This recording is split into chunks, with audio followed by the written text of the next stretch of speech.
નમસ્કાર દર્શક મિત્રો, આપ જોઈ રહ્યા છો વડોદરા લાઈવ 24/7. હવે જોઈએ અગત્યના સમાચાર.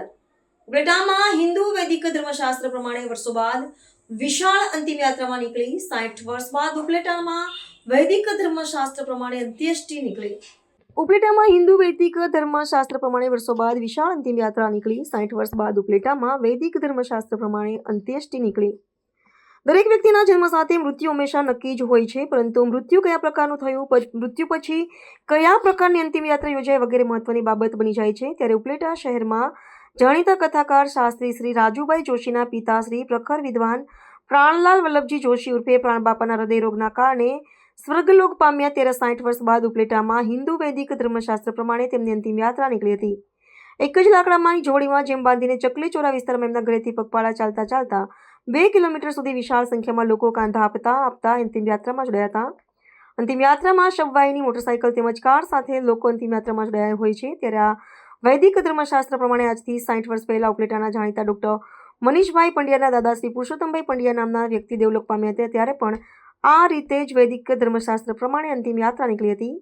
ગિરીશભાઈ જોશી, કથાકાર શાસ્ત્રી રાજુભાઈ જોશી, તેજભાઈ જોશી તથા મયુરભાઈ જોશીના પિતાશ્રી સ્વપ્રાણ બાપાની અંતિમ યાત્રામાં સમસ્ત આહિર સમાજ તથા બ્રહ્મ સમાજ સાથે 18 વર્ણના લોકો મોટી સંખ્યામાં જોડાયા હતા.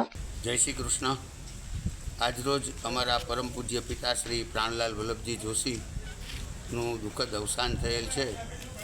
તો આ અવસાન થયા બાદ અમે લોકોએ વૈદિક કર્મ દ્વારા અમારા પૂજ્ય પિતાશ્રીની અંત્યેષ્ટિ કરી છે.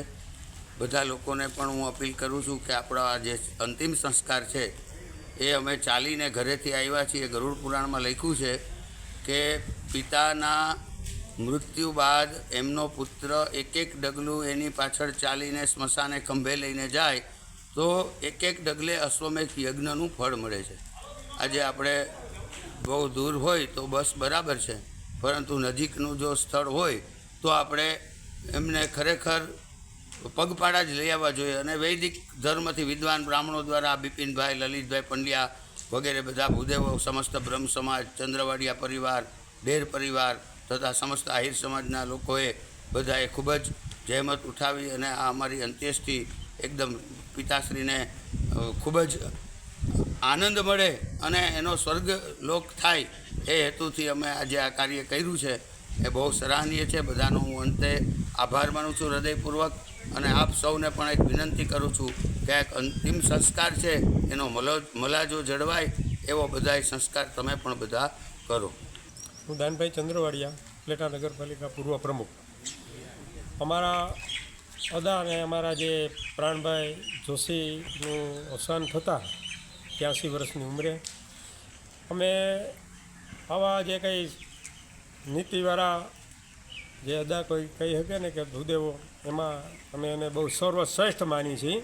કારણ કે ચંદ્રવાડિયા, કનારા, ડેર પરિવાર આ બધો જ એના જે કંઈ પરિવારને દુઃખ એક આવી પડેલું હતું 83 વર્ષની ઉંમરે થતાં એનું અવસાન થયેલું. અને એ અવસાનમાં એણે જે કંઈ અંતિમ ક્રિયા છે એ શાસ્ત્રોવિધિ પ્રમાણે કરી અને આ બધા જે કંઈ એની અંતિમ ક્રિયામાં આવ્યા હતા એણે બધાએ જોયું હતું અને બધાને એમ થયું કે ખરેખર જે કંઈ અંતિમ ક્રિયા છે કોઈ થવી હોય તો આ જ રીતે થવી જોઈએ.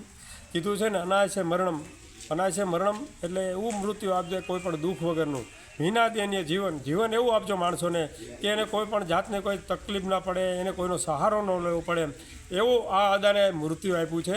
માણસ કહે ને તમારો એમ કે જ્યારે મૃત્યુ વખતે ભગવાન એને લેવા આવતા હોય છે. આ અમારા પ્રાણદાને પોતાને એને ભગવાન લેવા આવ્યા હતા અને એને શાંતિપૂર્વક એનું જે મૃત્યુ થયું છે અને એના અંતિમ ક્રિયા જે કરવામાં આવી છે એનાથી અમને બધાને સંતોષ છે. અને આહિર સમાજ, બ્રહ્મ સમાજ અને અન્ય સમાજે બહોળી પ્રમાણમાં અંતિમ યાત્રામાં જે ભાગ લીધો અને એના દુઃખની અંદર ભાગીદાર બન્યા છે.